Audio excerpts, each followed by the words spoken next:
Guys, ಹೊಸ ದಿನದ ಹೊಸ ವಿಡಿಯೋಕ್ಕೆ ಸ್ವಾಗತ ಸುಸ್ವಾಗತ ಗಾಯ್ಸ್. ಇವಾಗ ನನ್ನ ಮಕ್ಕಳು ಹೋಮ್ವರ್ಕು ಮಾಡ್ತಾ ಇದ್ದಾರೆ. ಊರಿಂದ ಎಲ್ಲ ಬಂದುಬಿಟ್ಟು ನೋಡಿ ಏನೇನು ಮಾಡ್ತಾ ಇದ್ದಾರೆ. ಇವಳು ಕಿವಿಯಲ್ಲಿ ಹೆಡ್ಫೋನ್ ಹಾಕ್ಕೊಂಡು ಹಾಡು ಕೇಳ್ಕೊಂಡು ಹೋಮ್ವರ್ಕ್ ಬರೀತಾಳೆ. ಹೋಮ್ವರ್ಕ್ ಏನು ಕೊಡ್ತಾರೆ ಭೂಮಿ? ಗೊತ್ತೈತು ಬರೆಯೋಕ್ಕೆ ನೋಡ್ಕೊಂಡ್ ಬರೆಯೋಕ್ಕೆ ಅಂತ. ಆದರೆ ಈಗ ನಾನು ಬೇಗ ಬರಿಬೇಕಲ್ಲ, ಅದಕ್ಕೆ ಬೇಗ ಬೇಗ ಬರಿಬೇಕು ಅಂದರೆ ಝೂಮ್ ಹಂಗೆ ಜಿಂಗ್ ಚುಕ್ ಅಂತ ಮ್ಯೂಸಿಕ್ ಹಾಕ್ಕೊಂಡು ಬರೆಯೋದ. ಅವಾಗ ಒಂದು ಸ್ವಲ್ಪ ಎನರ್ಜಿ ಬಂದು ಬರೀತಾರೆ. ಏನು ಬರಿತಾ ಇದ್ದೀರೋ? ಗ್ರಾಫ್. ನೀ ಏನು ಬರೀತೀರಿ ಮೇಡಮ್? ಚಿಕ್ಕ ಮೇಡಮ್ ಇವರು ಚಿಕ್ಕ ಲಕ್ಷ್ಮಿ. ಏನು ಬರಿತಾ ಇದೆಯಾ? Lunar Eclipse. ನಿಂತರನೇ ಇತ್ಬಿಡ ಚೆನ್ನಾಗಿ ಕುಳ್ಕೊಳ್ಳಕ್ಕೆ. ಸರಿ ಆಯಿತು. ನಿಮಗೆ ಒಂದು ರಾಮಾಯಣ ಮಹಾಭಾರತ ಏನು ಗೊತ್ತೈತಿ ಅಂತ ಸುಮ್ಮನೆ ಚೆಕ್ ಮಾಡೋಕೆ ಒಂದು 2 ಪ್ರಶ್ನೆ ಕೇಳ್ತಾನೆ. ಕೇಳಲೆ ನೋಡೋಣ, ಯಾರು ಹೇಳ್ತೀರ ನೋಡೋಣ. ನಮ್ಗೇನು ಮಹಾಭಾರತ ನನಗೇನು ಬರಲ್ಲ, ರಾಮಾಯಣ ಏನೋ ಒಂದು ಸ್ವಲ್ಪ ಬರುತ್ತೆ. ಈಗ ನೀನು ಅಂಥ ದೊಡ್ಡ ಕ್ವಶನ್ ಏನು ಕೇಳಲ್ಲ ನಿನಗೆ. ಫಸ್ಟು ಮಹಾಭಾರತ ಆಯ್ತಾ ರಾಮಾಯಣ ಆಯ್ತಾ? ಫಸ್ಟು ಬಂದದ್ದು ಯಾವುದು? ಮಹಾಭಾರತನ ರಾಮಾಯಣನ? ರಾಮಾಯಣ. ನಿಂದು ಮಹಾಭಾರತ. ಶಬಾಷ್ ಬೇಟೆ, ಸಾರ್ಥಕ ಆಯ್ತು. ಫಸ್ಟು ರಾಮಾಯಣ. ಅದಕ್ಕೆ ಯಾವ ಕಾಲ ಅಂತಾರೆ? ಈಗ ಇದು ಎಂಥ ಯುಗ ಅಂತಾರೆ ಇದಕ್ಕೆ? ಕಲಿಯುಗ. ರಾಮಾಯಣದ ಯಾವ ಯುಗ ಹೇಳಿ ಮೇಡಮ್? ಧನ್ಯ ಮೇಡಮ್. ದ್ವಾಪರ ಯುಗ. ಮಹಾಭಾರತದ ದ್ವಾಪರ ಯುಗ. ರಾಮಾಯಣಕ್ಕೆ ಯಾವ ಯುಗ ಅಂತಾರೆ?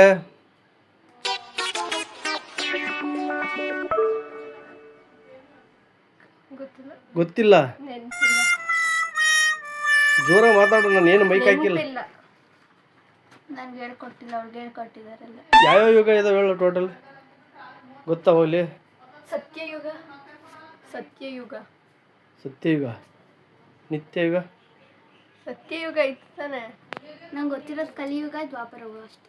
ಇದಕ್ಕೂ ಮುಂಚೆ ಯಾವುದು? ಫಸ್ಟ್ ಕೃತಯುಗ, ತ್ರೇತಾಯುಗ, ದ್ವಾಪರ ಯುಗ, ಕಲಿಯುಗ. ತ್ರೇತಾಯುಗ ಇದು ಕಲಿಯುಗ. ಗೊತ್ತು, ತ್ರೇತಾಯುಗದಲ್ಲಿ ಆಗಿದ್ದು. ಸರಿ. ಈಗ ದಶರಥ ರಾಮನ ಅಪ್ಪನ ಹೆಸರು, ಅದು ಗೊತ್ತಾ ಅವಲಿ? ಪಕ್ಕ ಗೊತ್ತಾ? ನಿನಗೆ ಗೊತ್ತಿತ್ತ? ಸರಿ, ಧನ್ಯ ಕೇಳ್ತಾನೆ ಕ್ವಶನ್. ಧನ್ಯ ನೋಡು, ಇಲ್ಲಿ ನೋಡು.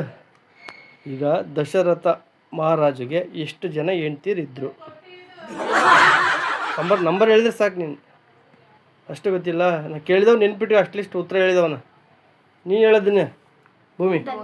3 ಜನ. ಅವ್ರ ಹೆಸರು ಹೇಳಕ್ಕೆ ಸಾಧ್ಯ ಆಯ್ತಾ? ಕೌಶಲ್ಯ, ಅದು ಸಾಯಿಂದ ಏನೋ ಐತಲ್ಲ, ಅಲ್ಲ, ಇನ್ನಿಬ್ರು ಇದ್ದಾರೆ. ಅದೇ ರಾಮನ್ ವನವಾಸಕ್ಕೆ ಕಳಿಸ್ತಾಳು, ಅವಳ ಹೆಸರೇನು ನೆನಪಿಲ್ಲ. ಕೌಸಲ್ಯ, ಸುಮಿತ್ರ, ಆಮೇಲೆ ಕೈಕೇಯಿ, ಕಲ್ಕಿ. ಸರಿ, ಈಗ ಕೌಸಲ್ಯನ ಮಕ್ಕಳು ಯಾರ್ಯಾರು? ರಾಮ, ಭರತ. ಅಲ್ಲ, ಓನ್ಲಿ ರಾಮ. ಕರೆಕ್ಟ್, ರಾಮ ಅಷ್ಟೇ. ಸುಮಿತ್ರನ ಮಕ್ಕಳು ಯಾರ್ಯಾರು? ಲಕ್ಷ್ಮಣ, ಭರತ. ಅಲ್ಲ, ಲಕ್ಷ್ಮಣ, ಶತ್ರುಘ್ನ. ಕೈಕೇಯಿ ಮಗ ಯಾರು? ಭರತ. ಎಲ್ಲ ಉಲ್ಟಾ ಪಟ್ಟಿ ಹೇಳ್ತಾ ಇದೀಯಾ? ಪಾಂಡವರು ಎಷ್ಟು ಜನ? 5 ಜನ. ಯಾರ್ಯಾರು? ಮಹಾಭಾರತ ಏನಂದ್ರೆ ಗೊತ್ತಿಲ್ಲ. ಪಾಂಡವ ಆದ್ರೆ 5, ಅದು ಹೆಸರು ಇದು ಗೊತ್ತಷ್ಟೇ. ಪಂಚ ಪಾಂಡವರು. ಗೊತ್ತಷ್ಟೇ. ಓಕೆ, ಆಮೇಲೆ ಫಸ್ಟು ಯುಧಿಷ್ಠಿರ, ಭೀಮ, ಅರ್ಜುನ, ನಕುಲ, ಸಹದೇವ. ಈಗ ಪಾಂಡವ ಮಹಾರಾಜ ಅವ್ರ ಅಪ್ಪನ ಹೆಸರು, ಅವ್ರಿಗೆ ಎಷ್ಟು ಜನ ಹೆಂಡ್ತೀರು? ಮಕ್ಕಳೇ ಗೊತ್ತಿಲ್ಲ ಅವ್ರಿಗೆ ನೆನ್ಪು. ಕುಂತಿ, ಹ್ಮ್. ಆಮೇಲೆ ಮಾದ್ರಿ ಅಂತ ಇಬ್ಬರು ಇದ್ದಾರೆ. ಯಾಕಿದ್ದೆ ನೆನಗ್ತಾ ಇದೆಯಾ? ಯಾರ್ಯಾರ್ಯಾರು? ಕುಂತಿ ಮಾದ್ರಿ. ಕುಂತಿ ಮತ್ತು ಮಾದ್ರಿ. ಹೌದಾ? ಕುಂತಿ ಮಕ್ಕಳು ಯಾರ್ಯಾರು? ನೆನಪ, ಇದು ಯೂಸ್ ಆಗುತ್ತೆ ನಿಮಗೆ ಮುಂದೆ. ಕುಂತಿ ಕರ್ಣ. ಹ್ಞೂ. ಆಮೇಲೆ ಅವಾಗಲೇ ಹೇಳಿದ್ದೀನ ಫಸ್ಟಿಂದ ಹೆಸರು. ಅರ್ಜುನ. ಯುಧಿಷ್ಠಿರ. ಆಮೇಲೆ ಅವ್ರ 5 ಜನ. ಇಲ್ಲ, ಭೀಮ. ಕರ್ಣ, ಯುಧಿಷ್ಠಿರ, ಭೀಮ, ಅರ್ಜುನ, ನಕುಲ ಸಹದೇವ, ಮಾದ್ರಿ ಮಕ್ಕಳವರು. ಅವರಿಬ್ಬರು ಟ್ವಿನ್ಸಾ? ಟ್ವಿನ್ಸ್ ಅಲ್ಲ, ಅಶ್ವಿನಿ ಪುತ್ರರು ಅಂತಾರೆ ಅವ್ರಿಗೆ. ಓಕೆ, ನೆಕ್ಸ್ಟು ಮುಂದೆ ಜಾಸ್ತಿ ಕೇಳ್ತೀನಿ ಕ್ವಶನ್ಗಳ. ಈಗ ಸದ್ಯಕ್ಕೆ ಈ ಸುಮ್ಮನೆ ಇಂಟ್ರೊಡ್ಯೂಸ್ ಮಾಡೋಕ್ಕೆ ಕೇಳಿದ್ದೇನೆ ಅಷ್ಟೇ. ಇನ್ನು ಕೆಲವೆಲ್ಲ ಕ್ವಶನ್ಗಳು ಎಲ್ಲ ಇದ್ದಾವೆ. ಸ್ವಲ್ಪ ತಿಳ್ಕೊಂಡಿರಿ, ತೀರಾ ಡಲ್ ಆಗಿರ್ಬೇಡ್ರಿ. ಓಕೆ. ಲಾಸ್ಟ್ ವೀಕು ನಂದು ಫಸ್ಟ್ ಶಿಫ್ಟ್ ಇತ್ತು, ಸೊ ನಿಮಗೂ ಗೊತ್ತು. ಸೊ ನಾನು ಹಂಗಾಗಿ ಲಾಸ್ಟ್ ವೀಕು ಮಾರ್ಕೆಟ್ ಅಪ್ಡೇಟ್ ನಾನು ನಿಮಗೇನು ಕೂಡ ಮಾಡಿರಲಿಲ್ಲ. ಸೊ ಹಂಗಾಗಿ ನಾನು ಇವತ್ತು ಲಾಸ್ಟ್ ವೀಕು ಏನೇನಾಯಿತು ಮಾರ್ಕೆಟಲ್ಲಿ, ಯಾವ್ಯಾವ ದಿವಸ ಏನೇನು ಲಾಭ ಬಂತು, ಯಾವ ದಿವಸ ನಷ್ಟ ಆಯಿತು, ಪ್ರತಿಯೊಂದು ತಿಳಿಸ್ತೀನಿ. ಈಗ ಬನ್ನಿ ಗೈಸ್. ಸೋಮವಾರ ನಾನು ಆಲ್ಮೋಸ್ಟ್ ನಿಮಗೆ ವಿಡಿಯೋ ಮಾಡಿ ಹಾಕಿದ್ದೆ. 2700 ರುಪೀಸ್ ಪ್ರಾಫಿಟ್ ಅಂತ ಹೇಳಿದ್ದೆ. ಸೊ ಮಂಗಳವಾರದಿಂದ ನಮ್ಮದು ಅಪ್ಡೇಟು ಬೇಕಾಗಿರೋದು. ಈಗ ಮಂಗಳವಾರ ಎಕ್ಸ್ಪಿರಿ ಇತ್ತು ನಿಫ್ಟಿ. ಈ ಗ್ರೀನ್ ಲೈನ್ ಇದೆಯಲ್ಲ, ಇದು 11 ಗಂಟೆ. ನಾನು ಹೇಳಿದ್ದೆ ಸೈಕ್ಲಿಕ್ ಲೈನ್ ಇದೆ 11 ಗಂಟೆಗೆ. ಸೊ ನೋಡೋಣ ಹೆಂಗಾಗುತ್ತೆ, ನೋಡ್ಕೊಂಡು ಮಾಡೋಣ ಅಂತ ಹೇಳಿದ್ದೆ. ಸೊ ಹಂಗಾಗಿ ನಾನು ಮಂಗಳವಾರ ಈ ಥರ ಓಪನ್ ಆಯಿತು. ಇಲ್ಲ ಮಾಡ್ತಾಯಿದ್ದೀನಿ ನೋಡಿ, ಇಲ್ಲಿ ದೊಡ್ಡ ರೆಡ್ ಕಲರ್ ಇದೆಯಲ್ಲ. ಸೊ ಕರೆಕ್ಟಾಗಿ ಸೈಕ್ಲಿಕ್ ಲೈನ್ ಬಂತು. ಇಲ್ಲಿ ನನಗೆ ಏನಾಯಿತು ಅಂದರೆ, ಸೊ ನಮ್ಮದು ಅದು ಮುಂಚೆ ಇದ್ದದ್ದು ವೇವ್ ಎ, ಇದು wave C, wave is equal to wave C, ಅಂದರೆ 670 ಬಾರ್ ಆಗಿತ್ತು ಎ. ಇದು ಕೂಡ 70 ಬಾರ್ ಆಗುತ್ತೆ ಅನ್ನೋ ಉದ್ದೇಶದಲ್ಲಿ ನಾನೇನು ಮಾಡಿದೆ, ಇಲ್ಲಿ 2 ಲಾಟು ಸಿ ತಗೊಂಬಿಟ್ಟೆ. 2 ಲಾಟ್ ಸಿ ತಗೊಂಡು ಸೈಕ್ಲಿಕ್ ಲೈನ್ ಆದಮೇಲೆ ಇಲ್ಲಿ ಒಂದು ಅಪ್ವರ್ಡ್ ಕೊಡ್ತಾಯಿತ್ತಲ್ಲ, ಹೋಗೋದು ಚಾನ್ಸ್ ಆಗುತ್ತೆ ಅಂತ ಅಂದು ಆಮೇಲೆ ಇಲ್ಲಿ ಕೆಳಗೆ ಬಂದುಬಿಡ್ತು ಕ್ಯಾಂಡ್ಲು. ಸೊ ನಾನೇನು ಮಾಡ್ತೀಯ, ಒಂದು 5100 ಚಿಲ್ಲರೆ ಏನೋ ಲಾಸ್ ಆಯಿತು ಗೈಸ್ ನಾನು ಮಂಗಳವಾರದ್ದು. ಸೊ ಅವತ್ತು ಮಂಗಳವಾರದ್ದು ಬಿಟ್ಬಿಟ್ಟು ಏನೂ ಮಾಡೋಕ್ಕೋಗಲಿಲ್ಲ. ಸೊ ಬುಧವಾರ ನೋಡಿ, ಇಲ್ಲಿ ಮಂಗಳವಾರದ ಮುಗೀತು. ಬುಧವಾರ ಬಂದೆ. ಬುಧವಾರ ನನಗೆ ಇಲ್ಲಿ ಸೆನ್ಸೆಕ್ಸ್ ನೋಡಿ, ಬುಧವಾರ ನಾನು ಸೆನ್ಸೆಕ್ಸ್ ಮಾಡಿದ್ದು. ಸೆನ್ಸೆಕ್ಸಲ್ಲಿ ತಗೊಂಡಿದ್ದೆ ಒಂದು ಲಾಟು. ಆ್ಯಕ್ಚುಲಿ ಆ ಲಾಟಲ್ಲಿ ನನಗೆ ಐ ಥಿಂಕ್ 2900 ರೂಪಾಯಿ ಏನೋ ಪ್ರಾಫಿಟ್ ಆಗಿತ್ತು. ನೋಡಿ, ಈ 2 ಚಿಕ್ಕ ಕ್ಯಾಂಡಲ್, ಒಂದು ದೊಡ್ಡ ಕ್ಯಾಂಡ್ಲು, 2 ಚಿಕ್ಕ ರೆಡ್ ಆಗೋದು, ಒಂದು ದೊಡ್ಡ ಕ್ಯಾಂಡ್ಲ್ ಈ ಥರ ಬರುತ್ತಲ್ಲ. ಸೊ ನನಗೆ 2900 ಐ ಥಿಂಕ್ ಇಲ್ಲಿ ಎಕ್ಸಿಟ್ ಆದೆ ನಾನು. ಅದಾದಮೇಲೆ ಮತ್ತೆ ದೊಡ್ಡ ಗ್ರೀನ್ ಬಂತು. ಅದಾದಮೇಲೆ ಇಲ್ಲಿ ಒಂದು 3-4 ಕ್ಯಾಂಡ್ಲ್ಸ್ ಸ್ಟಾಪ್ ಆದಮೇಲೆ ನಾನೇನು ಮಾಡ್ತೀನಿ, ಇನ್ನೂ 11 ಲಾಟ್ ಅದನ್ನೇ ತಗೊತೀನಿ ಸಿ ಇದು. ಸೊ ನಾನೇನು ಅದಾದಮೇಲೆ ಮಾರ್ಕೆಟು ನನಗೆ ಉಲ್ಟಾ ಹೊಡಿತದದು. ಅದು ಉಲ್ಟಾ ಹೊಡೆದಾಗ 2900 ಬಂದಿರೋದು ಮೈನಸ್ ಆಗಿ -700 ರೂಪಾಯಿ ಮೈನಸ್ ಆಗುತ್ತೆ, ಎಲ್ಲ ಬ್ರೋಕರೇಜ್ ಎಲ್ಲ ಸೇರಿಬಿಟ್ಟು. ಸೊ 2 ದಿವಸನೂ ಲಾಸ್ ಆಯಿತು. ಯಾವತ್ತು? ಸೊ ಮಂಗಳವಾರ 5100, ಇದು ಒಂದು 700, ಟೋಟಲ್ ಒಂದು 6000 ರೂಪಾಯಿ ಲಾಸ್ ಆಯಿತು ಗೈಸ್. ಸೋಮವಾರದ್ದಾಯಿತು, ಮಂಗಳವಾರದ್ದಾಯಿತು, ಬುಧವಾರದ್ದಾಯಿತು, ಗುರುವಾರ ಸೆನ್ಸೆಕ್ಸ್ ಎಕ್ಸ್ಪಿರಿ. ನನಗೆ ಮತ್ತೆ ಒಂದು ಸೈಕ್ಲಿಕ್ ಲೈನ್ ಬಂತು, ಕಾಣಿಸ್ತಾ ಇದೆಯಾ ಗ್ರೀನ್ ಇದು? ಇಲ್ಲಿ ಬಂತು. ಸೊ ನಾನೇನು ಮಾಡಿದೆ, 2 ದೊಡ್ಡ ಫಸ್ಟ್ ಕ್ಯಾಂಡಲ್ಲೇ ಗ್ರೀನ್ ಹೋಗ್ತಾಯಿತ್ತು. ಸೊ ಸೈಕ್ಲಿಕ್ ಲೈನ್ ಇಲ್ಲಿಗೆ ಆ್ಯಕ್ಚುಲಿ 161.8 ರಿಟರ್ನ್ ಆಗಿ ಬರ್ತಾಯಿತ್ತು ಇದು ಕ್ಯಾಂಡ್ಲು. ಸೊ ನಾನೇನು ಮಾಡಿದೆ, ಫಸ್ಟು 2 ಸಿ ತಗೊತೀನಿ. ಎಷ್ಟು? 75,100 ಸಿ 2 ಲಾಟ್ ತಗೊತೀನಿ. ಅದು 200 ಸಮಥಿಂಗ್, 209 ರುಪೀಸಿಗೆ 2 ಲಾಟ್ ತಗೊತೀನಿ. ಆಮೇಲೆ ನನಗೆ ಡೌಟ್ ಬರುತ್ತೆ, ಇನ್ನೂ ಸೈಕ್ಲಿಕ್ ಲೈನ್ ಆದಮೇಲೆ ಇನ್ನೂ ಸ್ವಲ್ಪ ಹೊತ್ತು ಆಟ ಆಡಿಸ್ತಾನೆ, ಇಷ್ಟೊತ್ತಿಗೆ ತಗೊಳ್ಳೋದು ಬೇಡ ಅಂದ್ಬಿಟ್ಟು ನಾನೇನು ಮಾಡ್ತೀನಿ, ಸೊ 204 ರೂಪಾಯಿಗೆ ರಿಟರ್ನ್ ಕೊಟ್ಬಿಡ್ತೀನಿ. ಸೊ ಹಂಗಾಗಿ ನನಗೆ ಸ್ವಲ್ಪ ಲಾಸ್ ಆಯಿತು. ಎಷ್ಟು? ಒಂದು 400 ಸಮಥಿಂಗ್ ಲಾಸ್ ಆಯಿತು. ಅದಾದಮೇಲೆ ಇಲ್ಲಿ ಕೆಳಗೆ ತಗೋತಾ ಇದ್ದೀನಿ, ಕೆಳಗೆ ಬಂದುಬಿಟ್ಟು ತಗೊತೀನಿ. ಕೆಳಗೆ ಬಂದುಬಿಟ್ಟು ಅದೇ ಲಾಟ್ ನನಗೆ 100 ರೂಪಾಯಿ ಸಿಗುತ್ತೆ. 202 ರೂಪಾಯಿ ಇರೋದು 204 ರೂಪಾಯಿ ಇರೋ 4 ಕೊಟ್ಟಿದ್ನಲ್ಲ, ಅದು 100 ರೂಪಾಯಿ ಸಿಗುತ್ತೆ ಇಲ್ಲಿ. 100 ರೂಪಾಯಿ ಸಿಕ್ಕಾಗ ಇದು ಮೇಲೆ ಹೋಗ್ತಾ ಇತ್ತು. ಸೊ 5 ಲಾಟ್ ತೊಗೊತೀನಿ ಗೈಸ್ ನಾನು 100 ರೂಪಾಯಿದು. ಸಡನ್ನಾಗಿ ಏನು ಮಾಡ್ತೀಯ, ಅದು ವಾಪಸ್ಸು ಕೆಳಗೆ ಬರ್ತಾ ಇರುತ್ತೆ. ಇನ್ನೂ 50-60 ರೂಪಾಯಿ ಬಂದುಬಿಟ್ಟು ವಾಪಸ್ 75-80ಕ್ಕೆ ಬರುತ್ತೆ. ಸೊ ಮತ್ತೆ ಕೆಳಗೆ ಬಂದುಬಿಡುತ್ತೆ 37-38 ರೂಪಾಯಿ. ಸೊ ನಾನೇನು ಮಾಡ್ತೀನಿ, ಅದನ್ನ ಕೊಟ್ಬಿಡ್ತೀನಿ. ಅದು ಕೊಟ್ಟು ಮೈನಸ್ 5,000 ಆಗುತ್ತೆ ನನಗೆ. 5,000 ಚಿಲ್ಲರೆ ಮೈನಸ್ ಆಯಿತು. ಸೊ ನಾನು ಬೇಗ ಬುದ್ಧಿ ಉಪಯೋಗಿಸಿ ನನಗೆ 75,100 ಬೇಡ, ಈಗ 74,700 ಸಿನ 5 ಲಾಟ್ ತಗೊತೀನಿ 114 ರೂಪಾಯಿ ಕೊಟ್ಬಿಟ್ಟು. ಸೊ ನನ್ನ ಹತ್ರ ದುಡ್ಡಿದ್ದರೆ ಅದನ್ನೂ ಇಟ್ಕೊತಿದ್ದೆ, ಅವ್ನು ಇಟ್ಕೊಂಡು ಮತ್ತೆ ತಗೋಬೋದಾಗಿತ್ತು. ಸೊ ಅದು ಬೇಡ, 75,100 ಸಿ ಬೇರೆ. ಈಗ ಪ್ರೆಸೆಂಟ್ ಓಡ್ತಾ ಇರೋದು 74,700. ಸೊ ಹಂಗಾಗಿ ನಾನೇನು ಮಾಡ್ತೀಯ, 114 ರೂಪಾಯಿಗೆ 5 ಲಾಟ್ ತಗೊತೀನಿ. ನನ್ನದು ಅಂದಾಜು ಲೆಕ್ಕ ಸಿಗುತ್ತೆ. ನಾನು 74,700 ಕೊಟ್ಟು ತಗೊಂಡದ್ದು 114 ರೂಪಾಯಿ ಕೊಟ್ಟು ತಗೊಂಡೆ. ಅದು ಹೆಚ್ಚು ಕಮ್ಮಿ 900-1,000 ರೂಪಾಯಿ ಹೋಗುತ್ತೆ ಅಂದ್ಕೊಂಡು ತಗೊತೀನಿ. ತಗೊಂಡು 5 ನಿಮಿಷಕ್ಕೆ ಹಂಗೆ ರೈಸ್ ಆಗ್ತಾ ಹೋಗುತ್ತೆ ನೋಡಿ, ಇದೆಲ್ಲ ರೈಸ್ ಆಗ್ತಾ ಹೋಗುತ್ತೆ. ನಾನು ಅದನ್ನ 656 ರೂಪಾಯಿಗೆ ಕೊಡ್ತೀನಿ. ಟೋಟಲ್ ನನಗೆ ಅದು ತಗೊಂಡದ್ದು 53,000 ಚಿಲ್ಲರೆ ಲಾಭ ಆಗುತ್ತೆ. ಆ 53,000ರಲ್ಲಿ ಮೈನಸ್ ಅದು 5,000 ಚಿಲ್ಲರೆ ಕಳ್ಕೊಂಡದ್ದೇ 48,500 ರೂಪಾಯಿ ಪ್ರಾಫಿಟ್ ಆಯ್ತದೆ. ಯಾವತ್ತು? ಗುರುವಾರ. ಸರಿ ಆಯಿತು. ಅದಾದಮೇಲೆ ನೆಕ್ಸ್ಟು ಫ್ರೈಡೇ ಏನು ಮಾಡ್ತೀಯ, ಕರೆಕ್ಟಾಗಿ ಕನ್ಫ್ಯೂಸ್ ಮಾಡ್ತಾಯಿತ್ತು ಮಾರ್ಕೆಟಲ್ಲಿ. ಫ್ರೈಡೇ ಏನಾಗುತ್ತೆ ಅಂದರೆ ಇಲ್ಲಿ ನೋಡಿ, ನಾನು ಇಲ್ಲಿ ತಗೋತೀನಿ, ಸ್ವಲ್ಪ ಹೊತ್ತು ವೆಯ್ಟ್ ಮಾಡ್ತೀನಿ. ಇಲ್ಲಿ ಫಸ್ಟು ಇಲ್ಲಿ ತಗೊಂಡು ಒಂದು ಗ್ರೀನು, ಒಂದು ರೆಡ್ಡು, ಒಂದು ಗ್ರೀನ್ ಲೋ ಇದು ಫಸ್ಟ್ ಗ್ರೀನ್ ಇದೆಯಲ್ಲ, ಇಲ್ಲೇನು ಮಾಡ್ತೀನಿ, ಇದು ಇಷ್ಟೇ ಸಾಕು, 100% ಹೋಗಿದೆ ಅಂದ್ಕೊಂಡ್ಬಿಟ್ಟು ನಾನು ಒಂದು ಪಿ ತಗೊತೀನಿ, ಒಂದೇ lot simple. So stop loss ಇಡೋಣ ಅಂತ ಮಾಡ್ತೀನಿ. ಈ ಪಿ ಇದ್ರಿಗೆ ಈ ರೆಡ್ ಬಂದಿದೆಯಲ್ಲ, ಇದ್ರ ಕೆಳಗೆ ಬ್ರೇಕಾಗಿದ್ದರೆ ಹಂಗೆ ಇಟ್ಕೊತಾ ಇದ್ದೆ ನಾನು, ಅದು ಹಂಗೆ ಇಟ್ಕೊಳ್ಲಿಲ್ಲ. ಸೊ ಹಂಗಾಗಿ ಅದು ಡೇಂಜರ್ ಇದೆ ಅಂತ ತಿಳ್ಕೊಂಬಿಟ್ಟು ನಾನು 426 ರೂಪಾಯಿ ಲಾಸ್ ಆದರೂ ಪರವಾಗಿಲ್ಲ, ಸೊ ನಾನು ಎಕ್ಸಿಟ್ ಆಗಿಬಿಡ್ತೀನಿ. ಸೊ ಅದಾದಮೇಲೆ ಲೋವರ್ ಆದಮೇಲೆ ಇನ್ನೊಂದು ಕ್ಯಾಂಡ್ಲ್ ಸಿ ಕಡೆಗೆ ಸಖತ್ತ ತೋರಿಸ್ತಾ ಐತಿ. ಇಲ್ಲಿ ನನಗಿದು ವೇವ್ ಕನ್ಫ್ಯೂಷನ್ ಆಯಿತು, ಇದು ಏನು ಮಾಡಬೇಕು ಏನು ಮಾಡಬಾರ್ದು ಅನ್ನೋದು ಗೊತ್ತಾಗಲಿಲ್ಲ. ಸೊ ಹಂಗಾಗಿ ಸಿ ತಗೊಂಬಿಟ್ಟೆ. ಮತ್ತೆ ಸಿ ತಗೊಂಡಾದ್ಮೇಲೆ ಇದನ್ನು ಕೂಡ ಇದು ಬ್ರೇಕ್ ಮಾಡಲಿಲ್ಲ, ಬಟ್ ಅದಾದಮೇಲೆ ರೆಡ್ ಕ್ಯಾಂಡ್ಲು ಈ ಥರ ಎಲ್ಲ ಬರೋಕಸ್ತು. ನಾನೇನು ಮಾಡ್ತೀನಿ,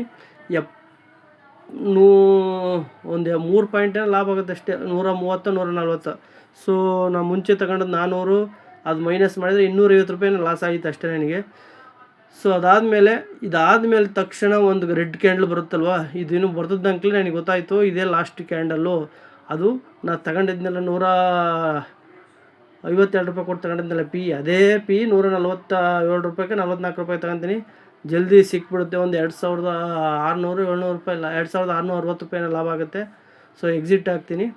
ಅದಾದಮೇಲೆ ಮತ್ತೆ ಇಲ್ಲಿ ಬಂತು, ಮತ್ತೆ ರೆಡ್ ಗ್ರೀನ್ ಬಂತು. ಸೊ ನಾನು ಇಲ್ಲೇನು ಮಾಡಿದೆ ಅಂದರೆ, ಇನ್ನೊಂದು ಪಿ ತಗೋಬೋದಾಗಿತ್ತು. ಮೊನ್ನೆ ಬಂದಿದ್ದು ಪ್ರಾಫಿಟ್ ಹಾಳು ಮಾಡ್ಕೊಂಡಲ್ಲ, ಬೇಡ ಅಂದ್ಕೊಂಡ್ಬಿಟ್ಟು ನಾನು ಏನು ಕೈ ಹಾಕಲಿಲ್ಲ. ಅದು ತಗೊಂಡಿದ್ರೆ ಇನ್ನೂ 70 ಪಾಯಿಂಟ್ ಹಿಡಿಬೋದಾಗಿತ್ತು.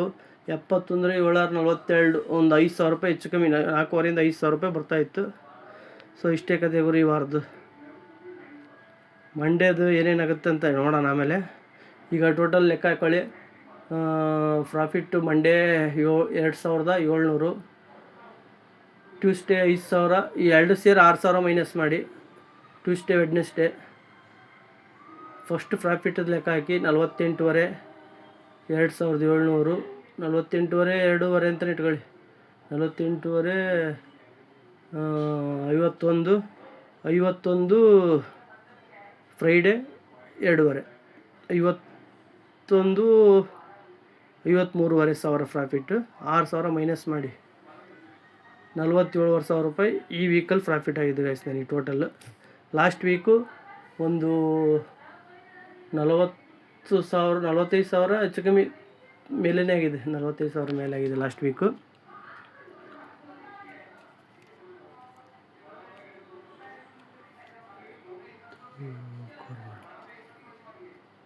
ಆ್ಯಕ್ಚುಲಿ ನಾನು ಟ್ರೇಡಿಂಗ್ ಮಾಡೋದು ನಿಲ್ಲಿಸಿದ್ದೆ. ನಾನು ಏನು ಮಾಡ್ತೀನಿ ಅಂದರೆ ಇದೇ ಥರ ಟ್ರೈ ಮಾಡ್ತಾ ಇರ್ತೀನಿ. 5,000 7,000 ಈ ಥರ ಕಳ್ಕೊಂಡು ತುಂಬ ಕಳ್ಕೊಂಡಿದ್ದೀನಿ ನಾನು, ಇಲ್ಲ ಅಂತೇನಿಲ್ಲ. ಸೊ ನಾನೇನು ಮಾಡಿದೆ, ಲಾಸ್ಟು ಮಾಡ್ತಾ ಇರಲಿಲ್ಲ. 15 ಡೇಸ್ ಹಿಂದೆ ಇಲ್ಲೇನು ರೆಕಾರ್ಡ್ ಕೊಡ್ತಾಯಿದ್ದು ನಾನು ಇನ್ಫಾರ್ಮೇಷನ್ ಕೊಡ್ತಾ ನಾನು ಅಲ್ಲಿಂದಲೇ ಮಾಡ್ತಾ ಇರೋದು. ನಾನು ಜಸ್ಟ್ ಬರೀ 7,000 ರೂಪಾಯಿಂದ ಇದು ಮಾಡಿರೋದು ಗೈಸ್.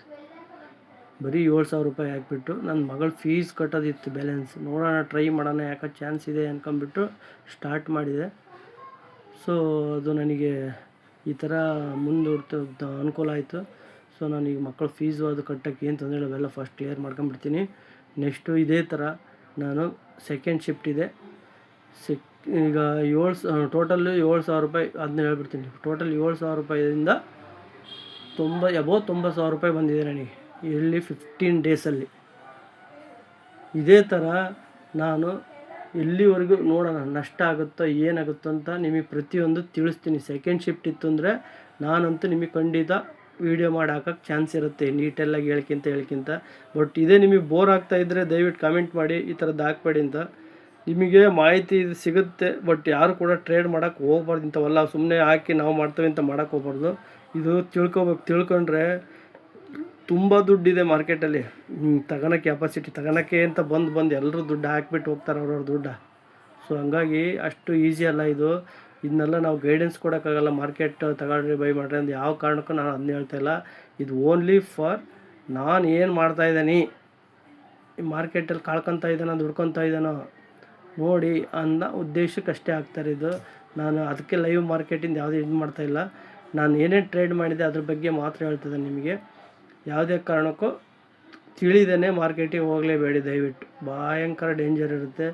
ಬಟ್ ತಿಳ್ಕೊಂಡು ಮಾಡಿದರೆ ನೀವು ಇವೆಲ್ಲ Elliott wave theory, time strategic ಎಲ್ಲ ತುಂಬ ಸೈಕ್ಲಿಕ್ ಲೈನ್ಗಳು ಎಲ್ಲ ಇದೆ. ಅವೆಲ್ಲ ತಿಳ್ಕೊಬೇಕು. ಆ ವಿಷಯಗಳೆಲ್ಲ ತಿಳ್ಕೊಂಡು ಪ್ರತಿಯೊಂದು ಕ್ಯಾಂಡಲ್ ಬಗ್ಗೆನ ತಿಳ್ಕೊಳ್ತಾ ಹೋದರೆ ನಿಮಗೆ ಇಲ್ಲಿ ತುಂಬ ದುಡ್ಡು ಮಾಡ್ಬೋದು. ಅಷ್ಟು ಸುಲಭವಾಗಿ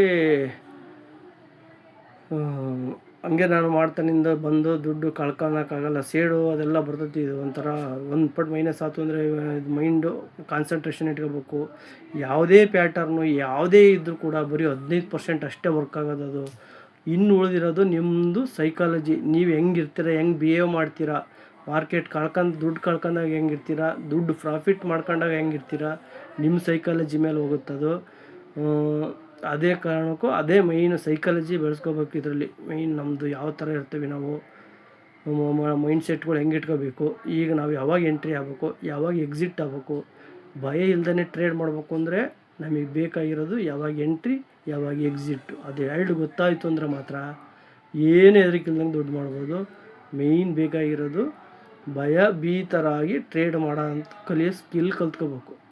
ಒಂದೊಂದು ಸಲ ಹಾಕ್ಬಿಟ್ಟು ನಡುವೆ ಸಿಕ್ಕಾಕೊಂಬಿಟ್ರೆ ನಿಮಗೆ ಏನು ಮಾಡಬೇಕು ಅನ್ನೋದು ಗೊತ್ತಾಗಲ್ಲ. ಮೈಂಡ್ ಹತ್ಲಾಗ ಹೋಗುತ್ತೆ, ಒಂದು ಪಟ್ಟು ಇತ್ಲಾಗ ಬರುತ್ತೆ.